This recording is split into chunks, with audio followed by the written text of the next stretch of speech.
If you judged every action based on the outcome, you would never do anything. I often kind of reflect on that one day you will die and it'll all be over. What would you say to someone who struggles with people in their peer group or their parents wanting to put them down one path?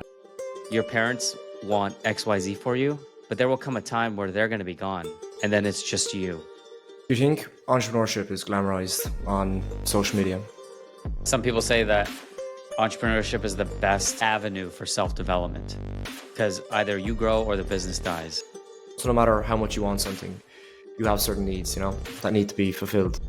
If you require every single thing you do to have a return, you just won't try things. And it really only takes one win to change things. Most people, not even just young people, aren't fulfilled in their work. Welcome to the Fence Fatty podcast. So appreciate it. Yeah. Is a Patty a big day for you. Yeah. Yeah. Yeah, you're probably my first official. I've had one podcast before this. It was 2 years ago. Okay. But so Patty is is that a British term? I think Paddy is a British term for an Irish person. Oh, okay. So I think it's kind of derogatory, like a paddy. And so pensive is someone who reflects. So an Irish person who reflects was my idea. Yeah. That's cool. Yeah. So for people listening, Michael, you are a coach and you coach people on how to find fulfilling work. Yes, although I don't do that much one-on-one coaching, I might start doing it again in the future. But I always think of myself more as a teacher where I'm researching these ideas and I'm trying to deliver them in the most practical way as possible.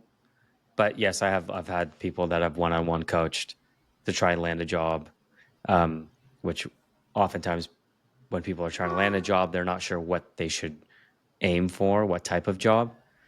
But I tend to tell people I'm a career coach because that's the simplest way to put it. How did you get so interested in the topic of finding fulfillment or finding a meaningful career? So it came out of my own struggle. I mean, growing up from the age of 14, I was obsessed with stand-up comedy. I was writing it when I was a kid, and I was also obsessed with music. So from the ages of 14, even through college, as I was going to college, I was like, oh, I'm just going to be a musician. None of this matters. I'm just going to do this degree. But there was a ton of struggle. I'm sure there were resources out there that I could have talked to, but I remember going to a college counselor, but it wasn't helpful. And I always was creative. I liked blogging and writing. And I noticed that a lot of the advice online wasn't that helpful. And I remember scrolling through a Reddit community called Find a Path or Find Your Path. And I would be scrolling and I'd see so many people struggling through the same things. And for me, I noticed I was just trying so many different things until I landed this customer support job that was remote. And I realized it solved so many issues that I didn't even think I wasn't paying attention to, like just a consistent income. The company itself was cool. I was learning. There was growth. It was a small startup. So I always tell people the best place to work when you're young is a small startup because you're going to learn a ton. And they usually don't have enough people. So you can say hey, here's a problem. Can I work on that? And they'll be like, sure, yeah. And you get to build your resume and try things out and get paid for it and build relationships. So, and that was all through a customer support job, which you would never tell someone that's a dream job. But I tell people the job itself doesn't matter as much as the company and the people you work with. So we tend to focus so much on the job itself and the activities you do, the tasks you do in that job compared to the environment, the company, what's going on with that company, what's going on with those people. And like I mentioned, I grew up a creative person. So I had also I'm in these two worlds of I understand what it's like to be a creative person, trying to do your art, whether that's music, and also working in tech, working in corporate, and in a way balancing those things, and just also being a more philosophical person versus a lot of career coaches are just like HR people, which there's nothing wrong with that. They can really help you get a job, but they may not understand the struggles someone is going through of just trying to figure out what they even want to do. So that's why I started find filling work in 2000.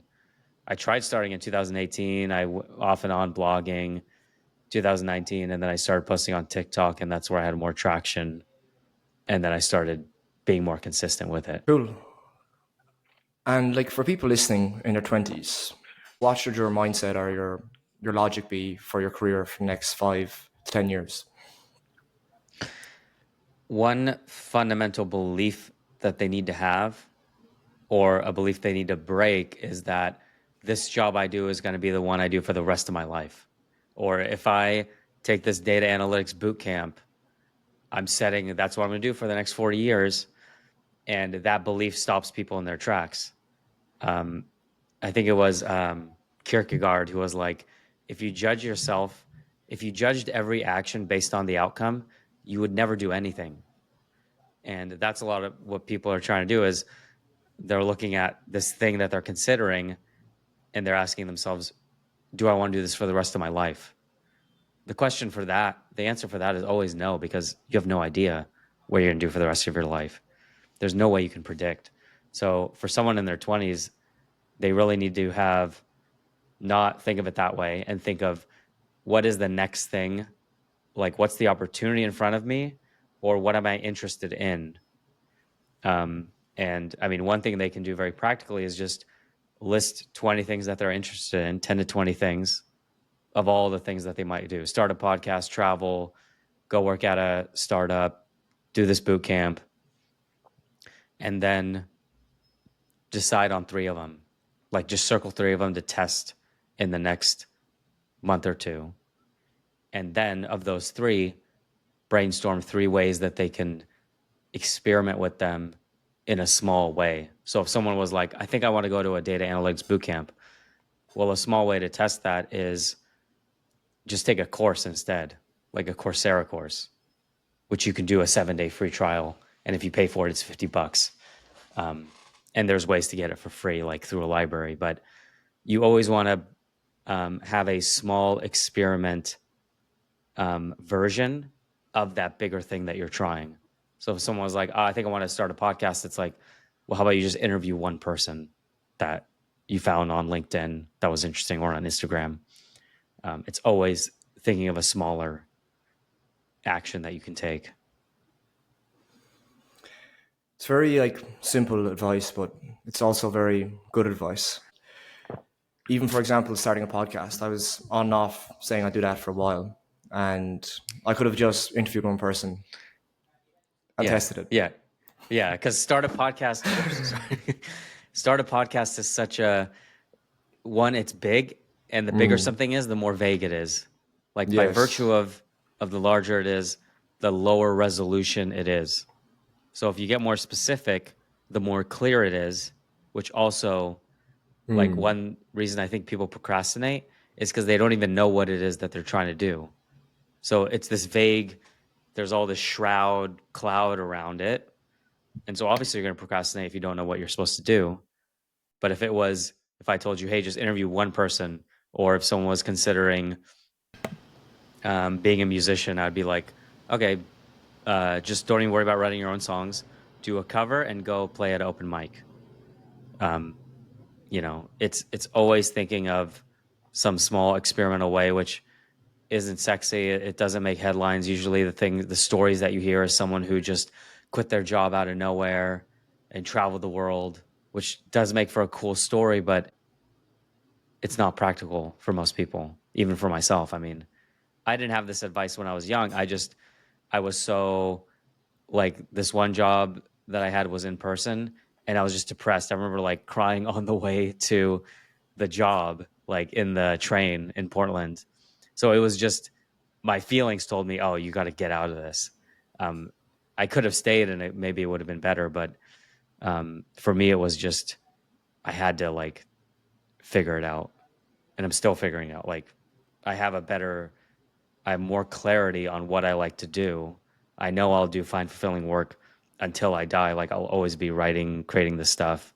What would you say to someone who struggles with people in their peer group or their parents wanting to put them down one path or feeling that they're influenced down a certain path that they don't want to go down? I mean, there's plenty of ways you can go about it. I don't know if there's like one solution. What comes to mind for me is, for one, getting clear on what you want, which is the hardest thing in the world. And one of the hardest things. There's a quote by Alex Hormozy, which is, figuring out what you want is 99 times harder than getting it. Once you know what you want, if you knew exactly what job you wanted, then it'd be very simple. You just adapt your resume. What do you need to education wise? So one thing is, if you know exactly what you want, what those people want for you, it has less grip over you, because you know, these people might want this XYZ, but I don't want that. Like I don't ever think about having a nice car because I just know I don't care about it. And then the other thing is, like,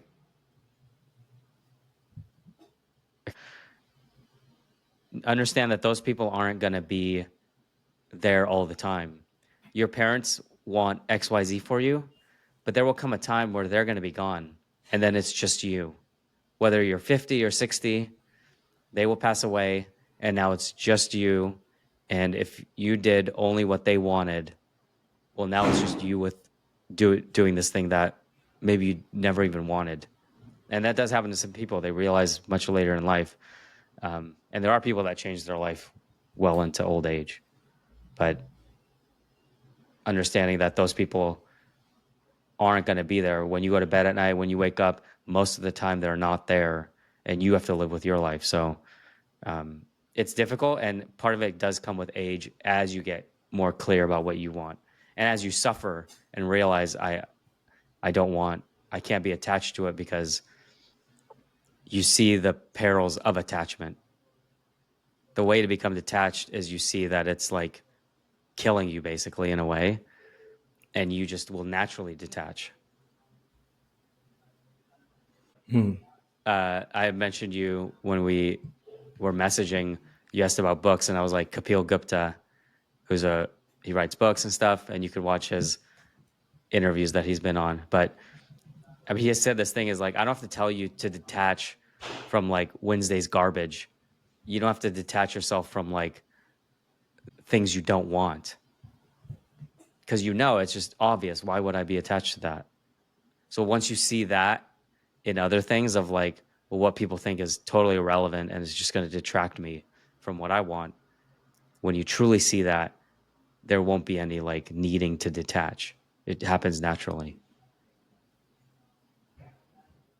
But you have to realize that the thing is killing you. Yeah. And the way to do that, I mean, the only way to do that is by seeing it with your own eyes. I can tell you about San Francisco, or I could tell you about New York, but you have to go there yourself and see it with your own eyes. No one can relay experience to you. I don't know. Have you ever read the book Siddhartha? No. Oh, I highly recommend. It's like only 120 pages, very easy book, but it has like the best wisdom. It's basically the story of the Buddha. But the guy, Siddhartha, meets the Buddha, but then at some point he leaves him. He's like, you have found wisdom, but there's no way you can transfer it to me. He tells him there is knowledge, but there is no teaching. So there's knowledge to be had, but he realizes that the Buddha can't transfer it to him. And then he leaves his like tutelage, basically. So the way to see that, the way to detach is to just grab the hot pan yourself and find out. One thing I like, or one thing that motivates me a lot, is stoicism, particularly that you just come to terms that you'll die. I often kind of reflect on that one day you will die and it'll all be over, which is quite similar to what you were saying, that at the end of the day, when you're 60 years old, it'll just be you in the bed. It'll just be Michael. It'll just be John waking up. So it's you have to live with. And if I ever get anxiety, I just tell myself that like I will be dead soon. Yeah, Or- yeah. I mean, yeah, and you'll see like I don't know if you scroll like through TikTok or Instagram, and there'll always be people like, "Oh, who cares about this? Like, I'm gonna die." Um, but there's the person saying that because they heard someone else tell them, and then there's the person saying that because they know it. Like you can teach a parrot, like a bird, to say E equals MC squared, and you can teach a bird to say anything that's true, but it still has no idea what it's saying, even though it's true. Like, you could teach a parrot to say, "Oh, I'm going to die one day," but it has no idea that it's going to die one day. Mhm. So it's the same with people where you can relay to someone, "Hey, you're going to," and they do know, but if they really imagine a day where people are coming into their apartment and packing up their stuff and their social media accounts are just latent gathering dust and you don't have a home anymore, you don't have belongings anymore, and they've packed up, boxed them up, sold them, whatever, really, really sit there and paint the picture of what that will look like and all the things Mm. that you wanted to do that possibly you didn't. It's so funny with social media that, like, even yesterday, I put up the first video of me talking, and I haven't done that often. I was kind of cringing a bit doing it, but I was just thinking that, like, even if you think back to Facebook, like 10 years ago, like, no one even knows what was on that platform. Nobody will Yeah. remember. And all these things are just so temporary. And, Yeah. like, the time's just going to pass anyway, if you do or don't do it. Yeah. You're gonna like, especially people think like, oh, that thing is gonna take me 3 years to do whatever. Like I mean, usually you don't have that timeline unless you're going to school or something. Like, oh, if I get a degree, it'll take me 3 years. Well, the 3 years are going to pass regardless. Hmm. Like, if you're 25, you're going to be 28 no matter what happens. So, um, you kind of want to be dealing with different. You're always going to have problems. You just want to have new problems. You don't want to have at the age of 35. You don't want to have the same problems as when you're 30. You want to have new ones. Um, and some problems exist throughout up until we pass away, no matter what. Um, but yeah, you just want to keep like Evolving. keep revolving. Yeah. And Yeah. yeah, the problems never end. There's no settlement period. Like, but you just get better at handling them. Like the stuff that I deal with or last minute things that I would never have been able to do when I was in my early 20s. I've been too anxious, didn't know how to handle them. Now in my early 30s, I'm better able to handle them. If you met a young guy or a young girl and they really wanted to be an entrepreneur and they were really enthusiastic about entrepreneurship, and what would you say to them? Would you encourage them to take risks because they're young? Yes, but I don't think entrepreneurship has to be risky. Um, I mean, it depends on the endeavor, like the business. If it was a physical product, even then, it's not a huge risk. Like these days, you can order stuff online very cheaply. But um, yeah, I would tell them continue building your career. You don't have to go all in to entrepreneurship. You can continue working at a company which may support the entrepreneurship. Lots of entrepreneurs have jobs or came from jobs. Like Jeff Bezos worked a job until he was like his early 30s when he started Amazon. And that job builds your entrepreneurial muscle and being able to understand like customers and just project management and understanding how business works. But yeah, if someone was in their early 20s, I would say, yes, you should try it. It's not something you need to quit your job over or anything.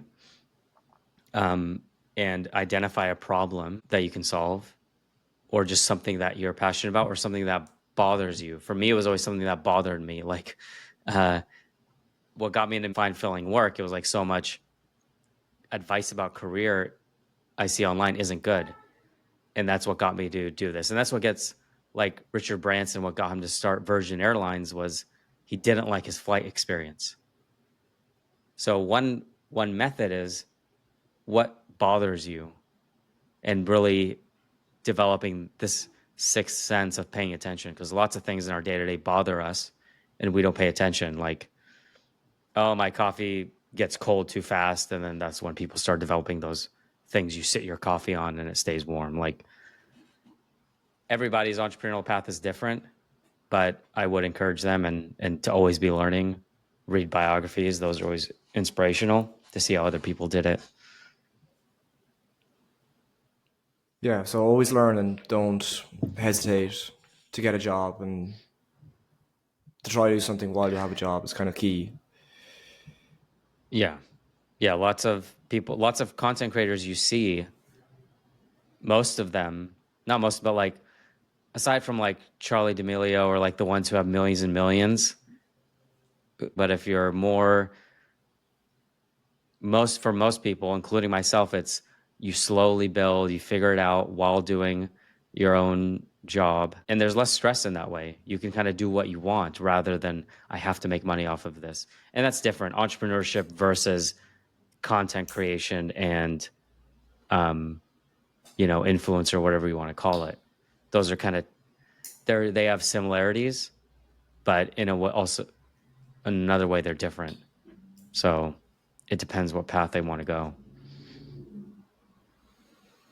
Do you think entrepreneurship is glamorized on social media, on Instagram and TikTok? Yeah.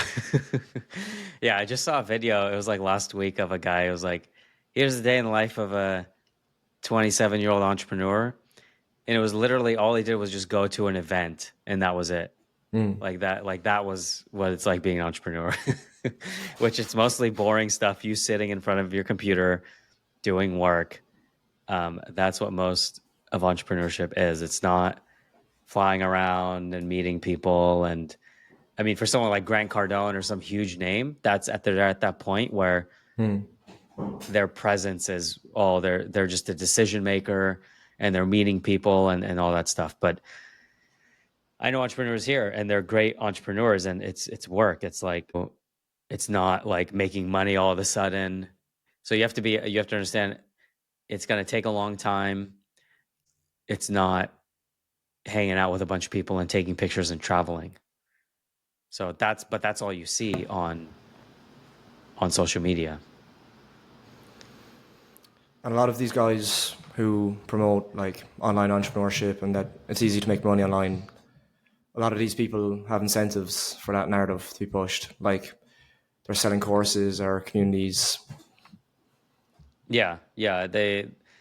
And that's like they'll always be like, "Hey, in 3 months you could be making this many dollars." It's like technically yes. Like if you were like had all the experience in the world and you barely made any mistakes and you were 100% focused, yes, you could make a good amount of money in 3 months. But that's a huge assumption. Like a big part of entrepreneurship is you're going to make mistakes. You don't know what you need to know. Alex Hormozi calls it paying down the ignorance tax. So that's what you have to pay down with years of work. But it's worth it because if you think about like going to college, that takes 4 years. You don't get paid and you're paying them. Versus entrepreneurship, if I said, hey, it's going to take 4 years, you'll make some money and it won't cost you a crazy amount. I mean, it depends what you're doing. But if it's a digital in a way, it may not cost you a huge amount. You can do it for very low cost. That sounds like a pretty good deal when you compare it to going to college. And there's lots of people going to college and doing entrepreneurship. So I think going into it with the expectations, with realistic expectations and a problem that you're actually interested in, like that you actually are like, okay, I'm going to work on this for a while and not stopping. Like you're going to fail. I mean, failure in a way is a myth. Technically, there's no failure only occurs if you literally stop and forever. Then I guess, yes, you have failed in that way. But really, you're just experimenting and you're proving or disproving your hypothesis. You're proving or disproving some idea you had, a belief you had, what you thought was true. That's all you're doing. It's like Thomas Edison. He was like, I just figured out 1,000 ways not to make a light bulb until he did figure it out. And it really only takes one win to change things and to kind of like totally change your mindset and reinvigorate you. Do you think there's a thin line between success and failure in entrepreneurship? There is a like element of luck, but there's that quote, which is the harder I work, the luckier I am.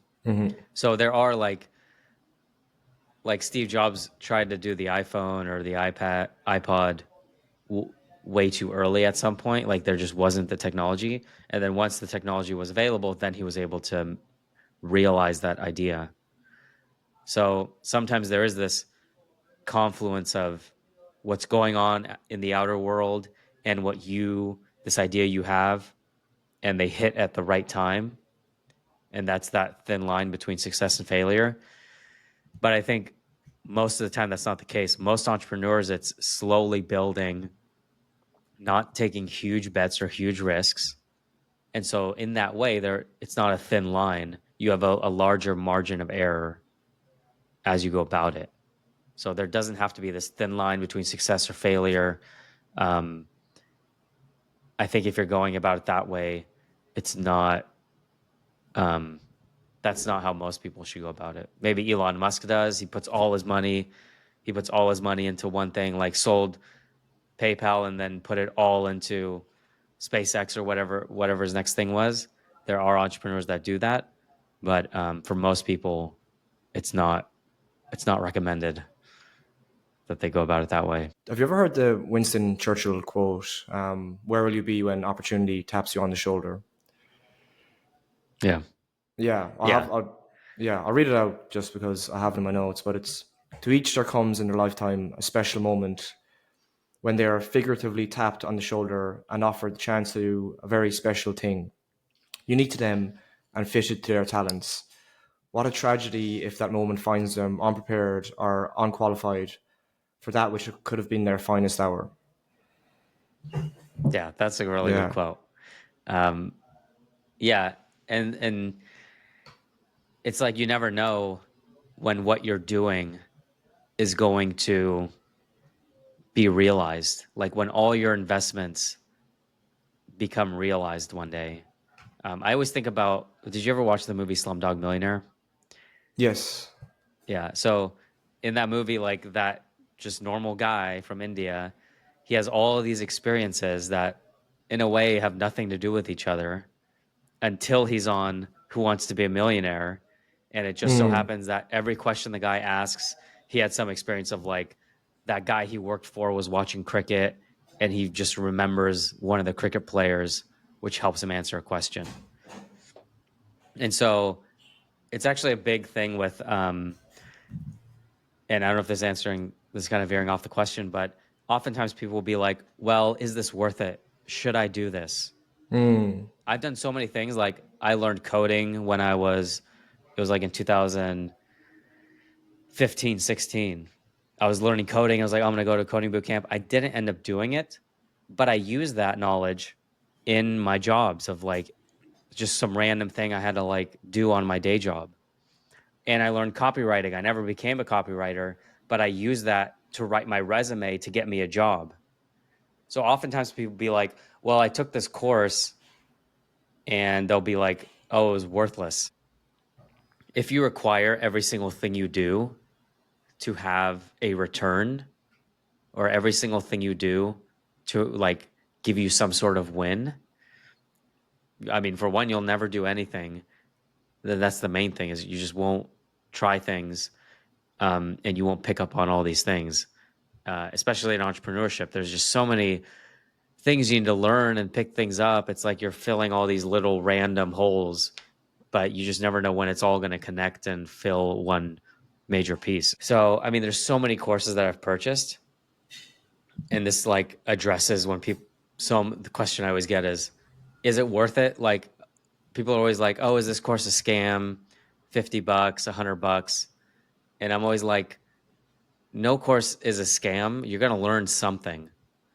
The the cocktail you buy for $15, that's a scam. The food that you buy that is like toxic to your body, that's a scam. But the course, you investing in yourself, are you going to become a millionaire from it? Are you going to make exactly the amount of money that they say you're going to make?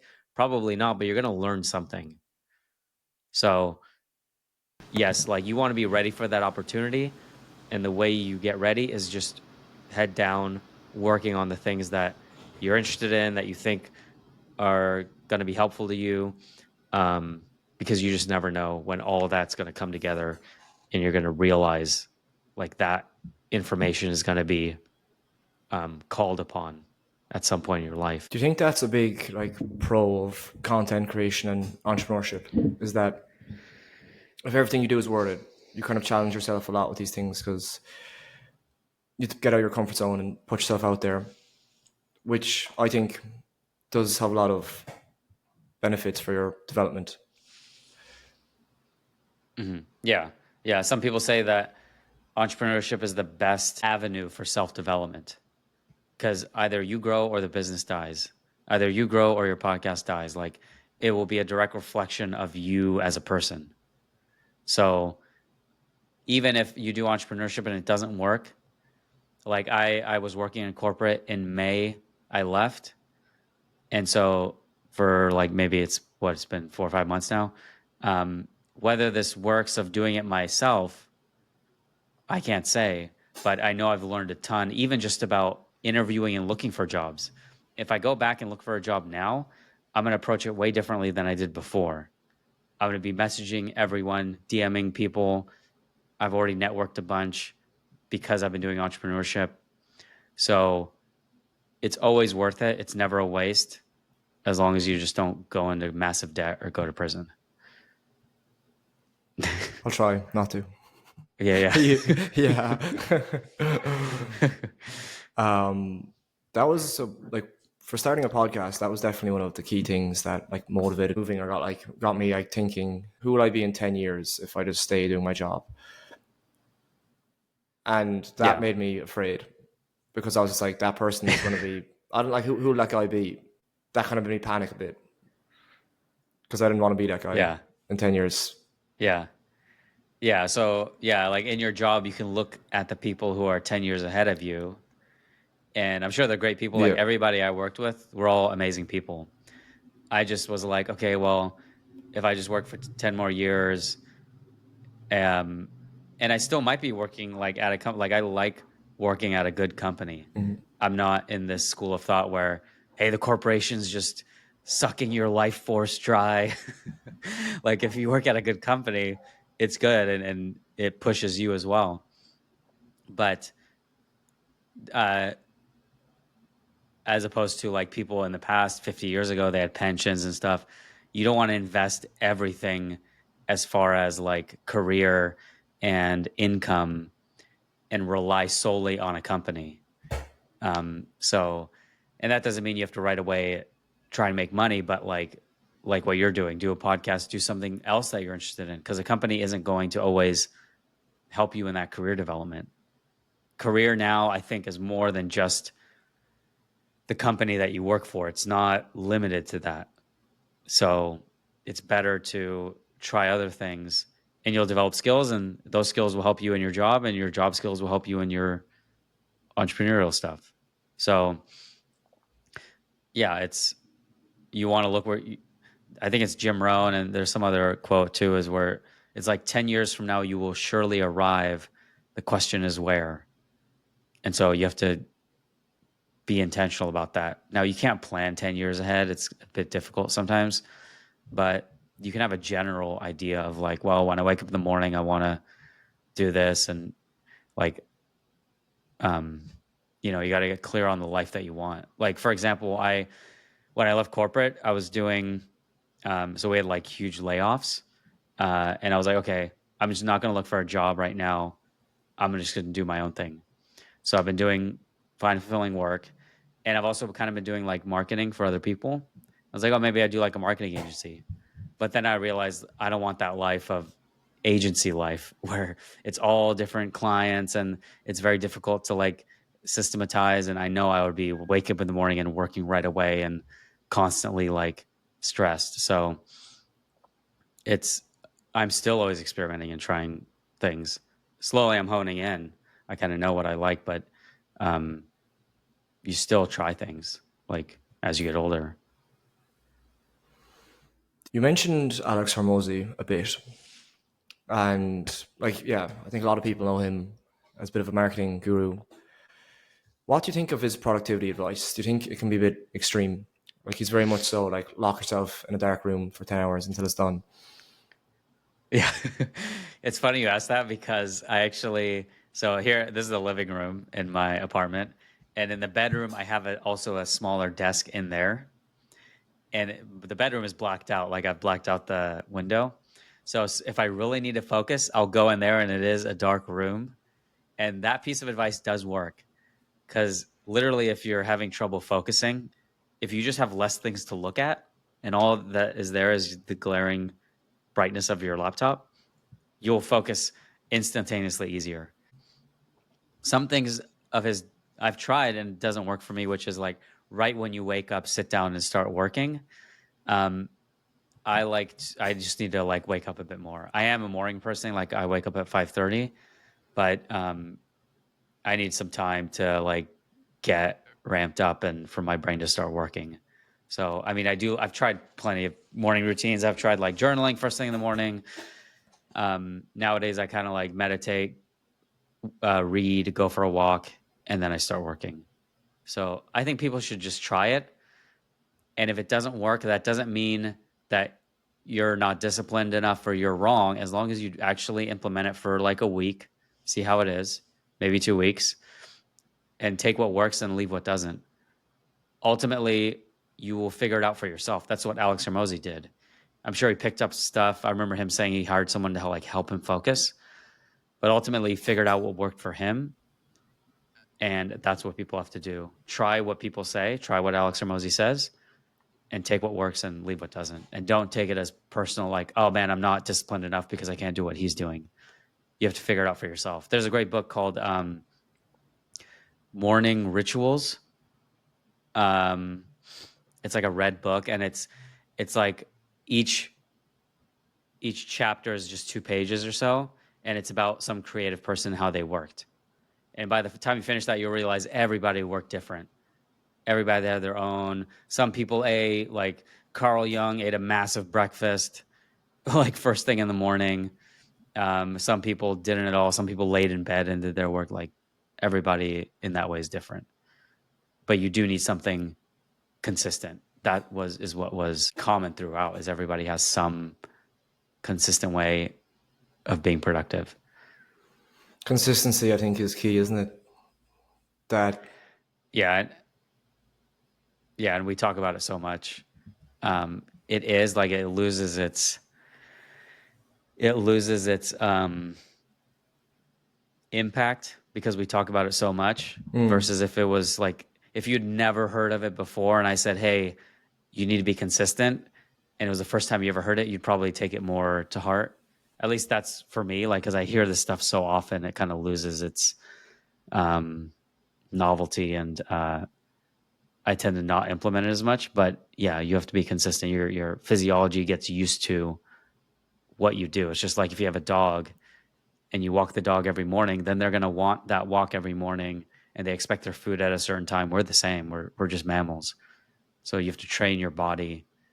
That's a lot of what is in like Buddhism, and I think what was originally the purpose of yoga was so people can sit in meditation longer. And so it's a lot of what we do as humans is trying to wrangle this physical body so we can achieve this mental, spiritual, other stuff that we know we're able to do. But it's just this physical body and its desires and stuff that are constantly getting in the way. we all have needs as humans. Yeah, Yeah. there is like 5 needs for humans. I don't have them in front of me, but it's like contribution, growth, love, and then certainty and uncertainty.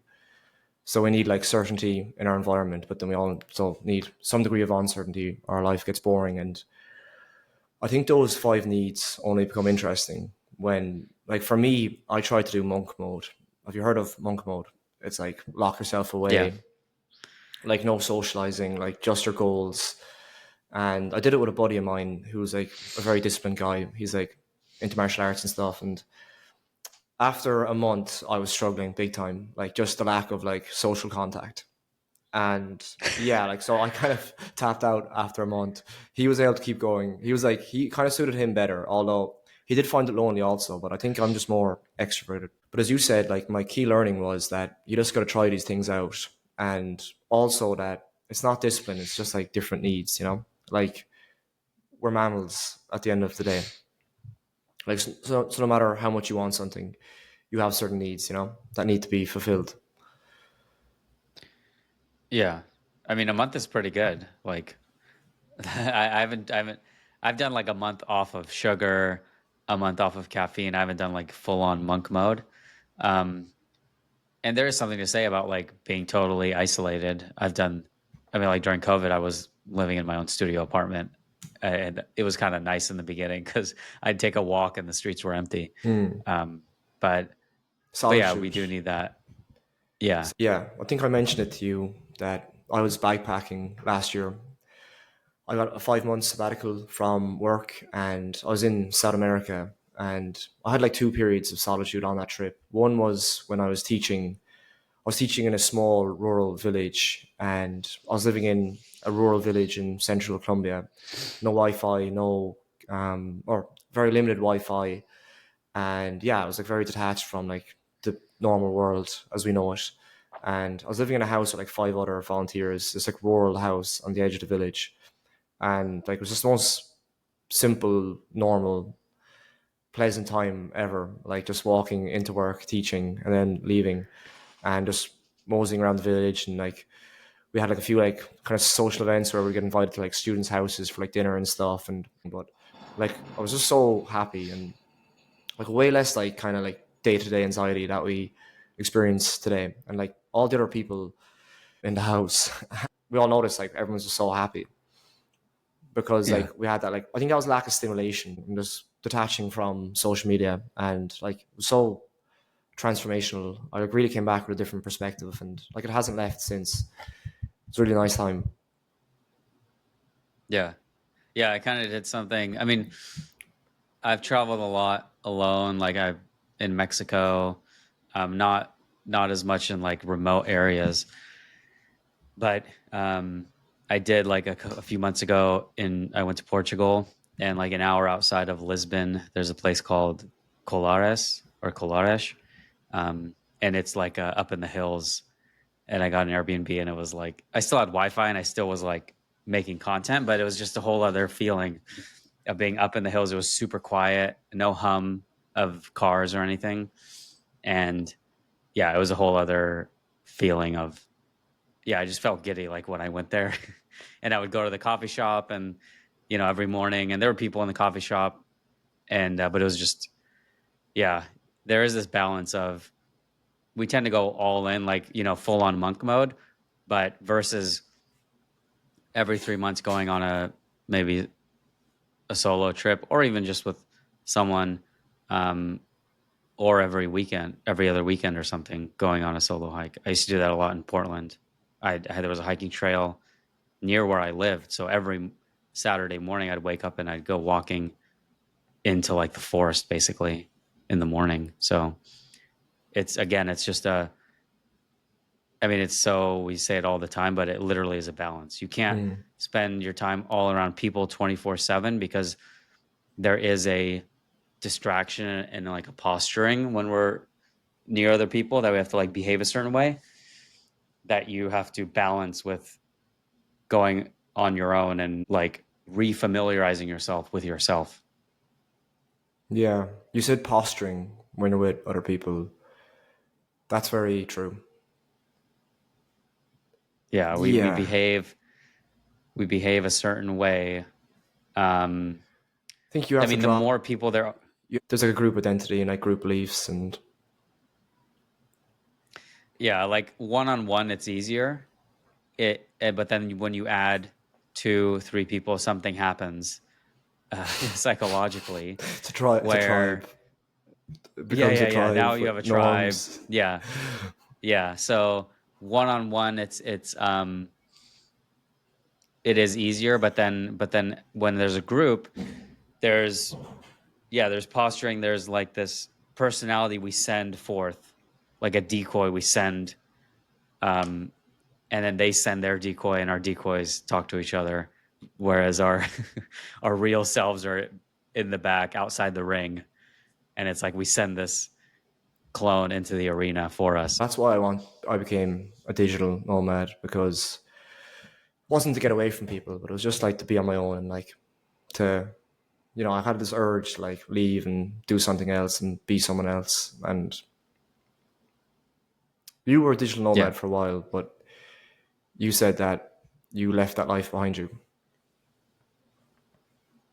yeah. I enjoy doing it, and for anyone who's considering it, I would say like, yeah, the only way if you're considering it, nobody can tell you whether you should or not. You're just gonna have to try it yourself. Um, and lots of people, they can just go for a month and try it, and lots of people can't. It just depends on their work situation. But yeah, I'm glad I did it. But I realized in order to pursue the other goals I had of um, just content creation, like if I was traveling right now, I may not have this mic, I may not have the setup and all that stuff. And it was hard to get consistent with making content and really drill into the ideas because I was always going from one place to another, trying to figure out where I was going to get my groceries, all this crazy stuff. Mm. Um, but I still like to travel. And um, I realized just last week I went to Tulsa, Oklahoma after not traveling for, I mean, it was like 2 months since I last gone anywhere. And I was like, okay, yeah, I need to do this like once a quarter, basically. Go somewhere for a week, maybe, and kind of shake things up. So I like digital nomading. I could have done it better. I did it mostly in the US because I was trying to figure out where I wanted to live. I also went to Mexico and Europe a bit. Um, but yeah, it is fun. People should try it, but it's not as glamorous. Mhm. But at the same time, it is fun. I agree.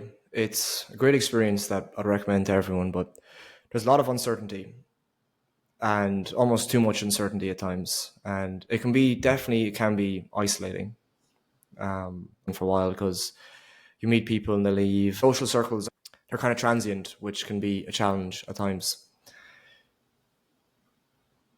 Do you like to meditate? I meditate. I don't know if I like it. No, there's sometimes where I sit down and I'm like, especially when I take a long time off of it. Like there was time where I took months off. And when I go back down, when I go sit down again and start meditating, I realize like, oh yeah, I need to do this. Um, so yeah, I mean, I started out of college, like, and I forget, I think it was like Tim Ferriss where I picked it up from. This was 10 years ago now. It was like 2014. So nobody was really talking about it. It wasn't on social media so much, but there was things like Headspace. Um, and yeah, I find 10 minutes a day is good. If I could do more, that's even better. And the thing is, I think lots of like Headspace, I feel like didn't teach meditation as well as like Waking Up app. That one teaches actual meditation pretty well. And I think people should read about like there's a great book called it's from the teachings of SN Goenka. And there's a book where someone interviewed him, and it's very thin, as most like Buddhist books often, some of the best ones are just only 100 pages, um, where he's kind of explaining meditation. And so I think lots of people get into it just from seeing like a video online where it's like, hey, just sit down, pay attention to your breath, but they're not really noticing. You need to be noticing who's noticing. Like when you're thinking, it's not, oh, damn, I was thinking. It's who is it that's thinking again? Like, where did that thought come from? And you're just building this muscle of separating yourself from the thought and less and less you are less like attached to your thoughts. You're less one with your thoughts, and you're more the person who's noticing them. Do you journal? I do. It's off and on. Off and on, Like yeah. there's months where I did it, and I have tons of. I mean, they're all like back at my mom's, but um, I've journaled probably since college, um, and sometimes it's helpful, sometimes it's not. Um, but I think it is useful. Like, I mean, I made that video I'd made where I was like, "You're not going to figure it out through journaling." And some people were like, "Well, I don't agree. Like, introspection is important." And I'm like, "Yes, but I don't think that's most people's problem. I think most people's problem isn't that they don't, at least in career, the problem isn't that they're not journaling enough. It's probably that they're not experiencing enough or trying enough things." And again, this is not if, like, this is not either or. Just do both, but just don't rely solely on, I need to do one more personality test or one more journal. Um, but yeah, I mean, I've done all different sorts of journaling, like the artist's way. There's like the morning pages. It's so hard to get 3 pages out for me, but there's that type of journaling I've done. There's just like trying to put out what I feel. If I'm trying to figure something out, writing it out is better. Or just journaling on some question. Like I have some list of questions. I haven't visited them in a while, but like questions like, if 3 years from now you have your perfect, like everything worked out, what did you do today to get there? Or am I exactly where I want to be? If not, why? And like what do I do to get there? Like there's those interesting questions that kind of like, you know, if you ask good questions, you'll get better answers. So I do think journaling is useful. Yeah. My kind of journaling practice at the moment is I just do morning pages. It's similar to Julia Cameron. She talks about it in her book, The Artist's Way, where you just literally write down whatever comes to mind. And I usually only do it for like 5 minutes. Like I don't count how many pages it is. I do it in a Notion database. But it's so funny to read back on what I write in the morning when I'm tired. Like it's literally, it sounds like someone else, and I read back and I actually laugh at what I say because I'm like, this is actually funny because it sounds like someone else. It's so like the words I use, like what I say, it's like it's a small bit neurotic because I'm like not a morning person. Like it sounds like a crazy person, Yeah. but it's interesting to kind of like get an insight into like what goes on in your head, and it does give me more awareness of just calm down a bit because sometimes it just gives me a bit of insight into like my thoughts objectively, and it's very hard to be objective about what you're thinking in the present moment. But from like reading over my journals and my entries, it does give me that kind of awareness. Just like take a second and pause before I react, because I've learned that sometimes I can be erratic or moody, as everyone can, but you really have to see it to believe it. Yeah. Yeah. That happens. Like, yeah, when I look over my journals, and I wish I could, maybe one day I'll do it, which is get them all scanned and like put in a chat GPT and like tell me what's wrong with me, or Yeah. just create like a little, write my autobiography based on all these journal entries. Um, but yeah, there is something about getting it out into the physical, out of your mind and into the physical world, whether it's on a computer or a journal, um, that brings it more into awareness. And it's good to track as well. I think it's like very important to track. Like journaling is a way of tracking your life, and often I think, what did I even do this month? And then I can flick through my journal entries and kind of realize, oh, I did this, I did that. And yeah, that's another benefit I think of it. I realized this when I bought like this big calendar I just started like getting more strict about my workouts and diet. After like a bit, and I put on the calendar, like I did the workout for this day, I did the diet for this day. and I could see on a weekly basis. And after a bit, I was like, "Oh, I'm not seeing results enough." And then I look at the calendar, and I'm like, "Oh, it's been 4 days." So our just like it's distorted our perception so often. And one way to address that is by tracking things outside of your mind, whether that's in a journal or your computer, and whether that's how you feel, what you ate, what you're working on. Because I'll look, oh, a month ago I said I was going to start this course, and now I'm working on this way other thing. Like, and then I realize how much I lack focus in that regard. So it just makes things more, in a way, objective. It's like getting someone else's viewpoint of you without having to pull someone else in and bring them up to speed. I write down my top 10 goals every day. At the start, I found it really beneficial, and like, I know it sounds like the most basic thing ever. For a period, maybe like 2 3 months ago, like, it was turning into such a chore to do it every morning. I was like so close to stopping, but it is actually quite beneficial to do it. And like, my goals change, but I think the act of like doing it every morning and taking the 5 minutes to get out my diary and write it down, it is that bit of accountability to like actually try to do the things, because if I don't do it due to my own like lack of focus or not prioritizing things, then I always feel like such an idiot for like doing it, writing it in my journal every morning and not doing it, because I'm like, why are you Yeah. why are you putting it in your journal but you're just not doing it during the day? Yeah. It's like, yeah, it's like, oh, it's like you have to, it's like, if you don't do this, you're an idiot. Yeah. Yeah. I had that practice for a while too, of writing down my goals. I should probably get back into it. Yeah, it is useful to bring it back into awareness. And that book, what's the one by Napoleon Hill? Think and Grow Rich. Think and Grow Rich. He talks about coins like, that. Yeah. yeah. So there is something about always being aware of it in the mind. I think these things all come in season. Like, there's one thing I like is like the idea of seasons, and that, you can be disciplined for a while and then maybe another season, then you're a lot less disciplined.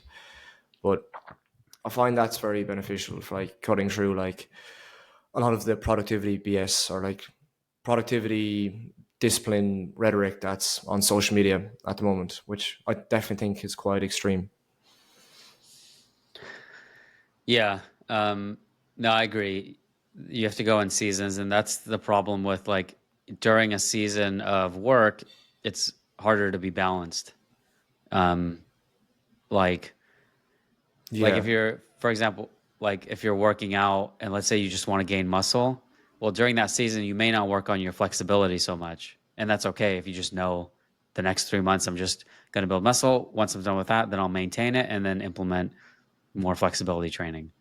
And same with some other goal of, okay, I'm working on this business a bunch, so I'm only going to work out like 3 days a week and just maintain what I have. So, yeah, things have to move in seasons, and sometimes you do have to like push really hard to get something over a certain finish line, and then keep it in maintenance mode. If you met 18-year-old Michael, what would you say to him? I would tell him to do everything that he's thinking of, just faster. I wish I made all the same mistakes, just faster. Like, I wish I just did them all. So with that 18-year-old Michael, I would have been like, there's no risks that are going to ruin you or anything.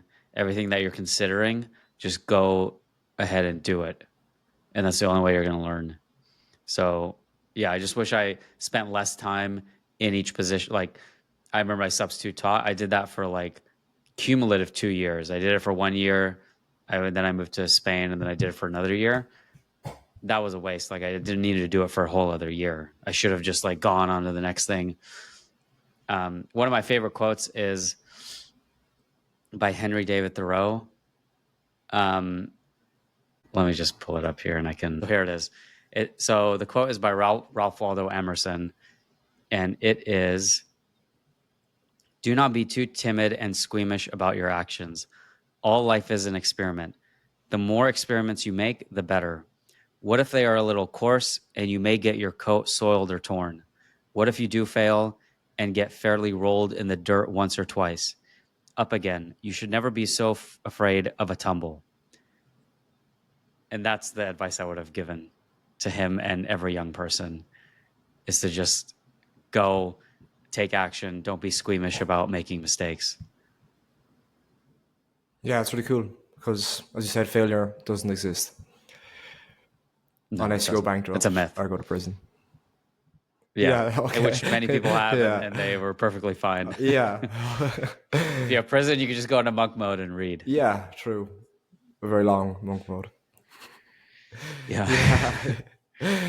Yeah, thanks for coming on today, Michael. I really learned a lot from talking to you, and I think you're just very optimistic, kind of. Yeah, I'd say you're come across very genuine, optimistic, relaxed person. That's yeah, it was a real pleasure chatting with you today.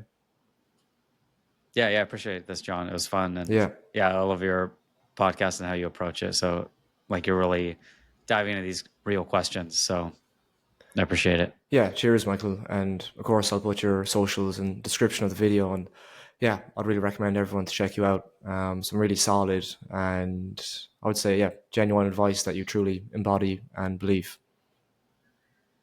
Yeah, if anyone's trying to figure out what to do in terms of career or how to land their next job, they can follow me and feel free to DM me on Instagram.